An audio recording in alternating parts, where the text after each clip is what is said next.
Seorang teman David lemparkan bola kristal dia. Dia tidak bisa membantu tetapi maju untuk mengambilnya. Karena ini adalah hadiah yang akan dia berikan kepada teman sekelasnya. Dan bola kaca baru saja jatuh tepat di sungai.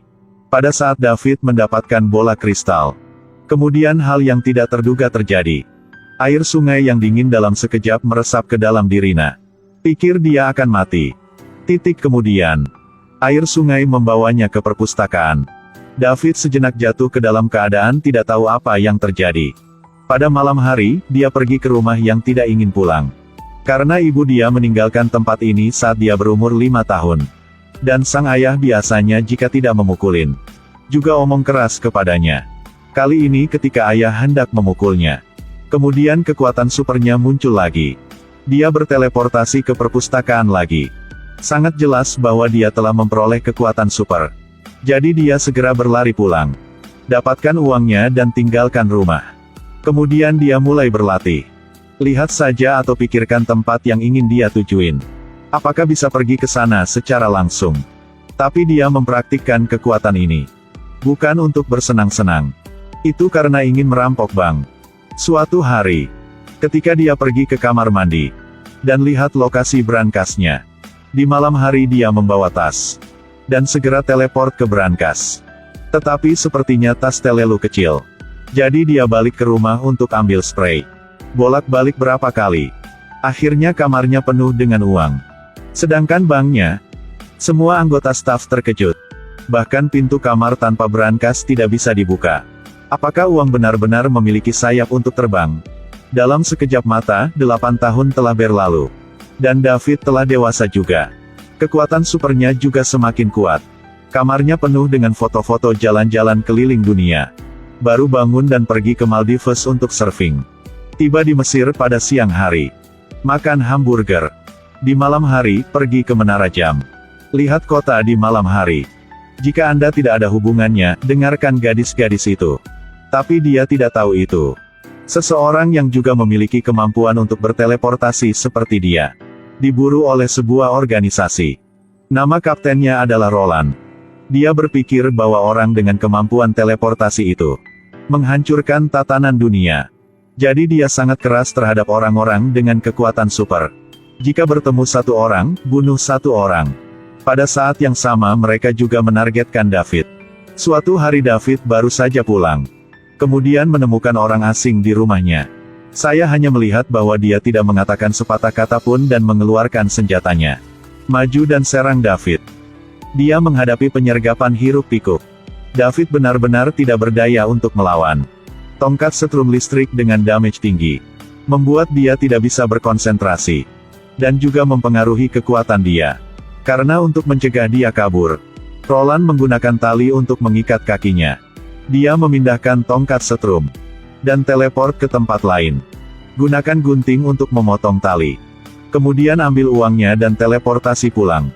Suatu hari dia akan mengunjungi teman lamanya Millie. Tetapi tidak menyangka bahwa teman yang lain juga muncul. Di depan David menggoda Millie. Dia juga tidak banyak bicara. Tapi langsung lawan orang itu. Dia mendorong lawan ke tempat kosong. Lalu pergi bersama ke tempat menyimpan brankas bank. Adegan yang satu ini membuat orang itu sangat takut. Kemudian David memberi Millie, "Mari keliling dunia bersama." Dan Roland sedang melakukan pencarian di rumahnya. Dan menemukan foto Millie. Hari ini mereka juga pergi ke Colosseum. Di sini dia juga bertemu dengan orang misterius bernama Griffin. Seseorang yang memiliki kekuatan super teleportasi bahkan lebih kuat darinya. Griffin memberitahu David bahwa dia menjadi sasaran orang lain. Belum selesai omong. Kemudian dua anggota organisasi pergi ke tempat mereka. David melihat ini dan langsung kabur. Tapi sangat cepat ditangkap oleh musuh. Dan Griffin tidak panik sama sekali. Dan dengan lembut menghindari serangan mereka. Jelas untuk trik mereka. Dia sudah memahami. Mereka berdua sama sekali bukan lawannya. Hanya dalam beberapa saat dia mengalahkan mereka. Pada saat itu staf di sini mendengar suara. Tapi Griffin dengan cepat pergi dari situ. David dihentikan oleh polisi. Tapi dia juga tidak bisa mengungkapkan kekuatan supernya. Begitu saja, dia dibawa ke kantor polisi. Tidak lama kemudian, seorang wanita datang. Adalah ibu dia yang sudah bertahun-tahun tidak lihat. Dia memberitahu David, "Jika ingin hidup, pergilah dari sini. Jika masih tidak mau pergi, Mil akan mati karena dia." Setelah mengatakan itu, dia pergi. Setelah keluar untuk mencegah Millie terlibat. Mereka udah putus. Lalu dia pergi ke markas rahasia Griffin. Griffin memberitahunya bahwa organisasi itu pasti akan membunuhnya. Termasuk anggota keluarga kamu. David segera kembali ke rumah setelah mendengarkannya. Tapi ayahnya ambruk di tanah.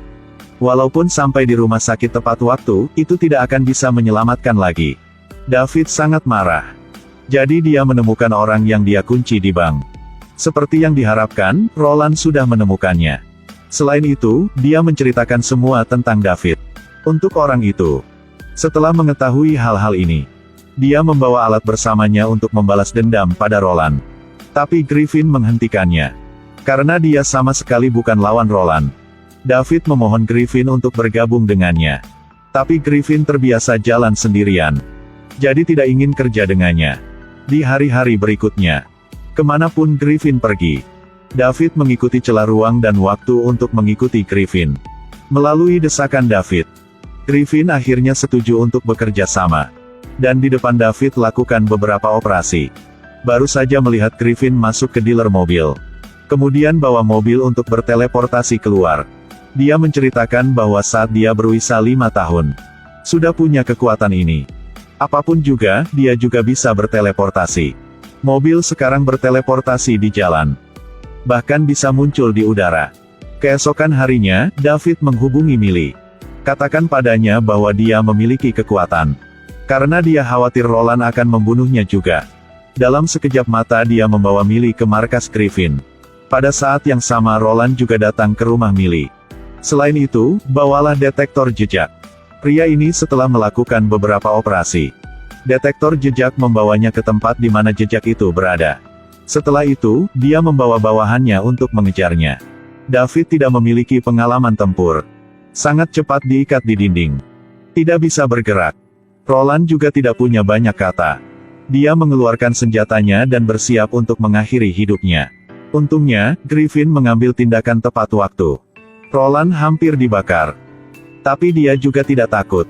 Griffin dikalahkan hanya dalam beberapa pukulan. Griffin benar-benar marah sekarang. Kemudian dia berteleportasi ke tempat lain. Mengendarai satu mobil kembali dan bergegas. Roland melihat itu dan segera berbaring. Hampir mati. Setelah beberapa saat bertarung, sesaat kembali ke rumah Millie. Griffin juga mengambil detektor jejak. Tapi yang tak terduga terjadi.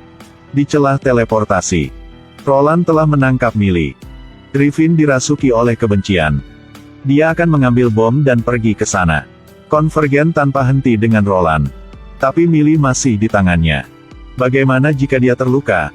Jadi David membawa bom itu bersamanya. Griffin juga mengejarnya. Dua pria bertarung di piramida, Mesir. Bahkan Kolosseum. Kemudian mereka berdua lewat dari satu tempat ke tempat lain. Dari gurun ke tempat paling tinggi di kota. Kemudian kembali ke jalan raya. Tapi sebentar. Mereka sampai di kolam renang lagi. Dari teleportasi kolam renang ke kutub selatan. Griffin gagal pada akhirnya. Dimanfaatkan oleh arus tegangan tinggi David. Kemudian dikurung di sana. Selanjutnya, dia sendiri. Kembali untuk menyelamatkan Millie. Tapi begitu dia tiba, dia disergap oleh musuh. Belum sempat untuk bereaksi. Udah diikat. Pada saat ini, David tiba-tiba melepaskan langkah terakhir. Rumah mulai bergetar hebat. Dalam sekejap rumah itu hilang. Tapi detik berikutnya rumah itu muncul di laut. Setelah lolos dari kendali tali, dia berteleportasi ke perpustakaan lagi. Tidak heran Roland masih bertekad. Harus membunuhnya. David sekarang tidak punya pilihan lain. Dia berteleportasi dengan Roland ke sebuah gua di gunung. Lalu David berkata, Roland tidak punya pilihan lain. Roland benar-benar menyebalkan kali ini. Dalam keadaan ini, tidak mungkin bisa hidup sampai 3 hari lagi. Endingnya, David menemukan sang ibunya.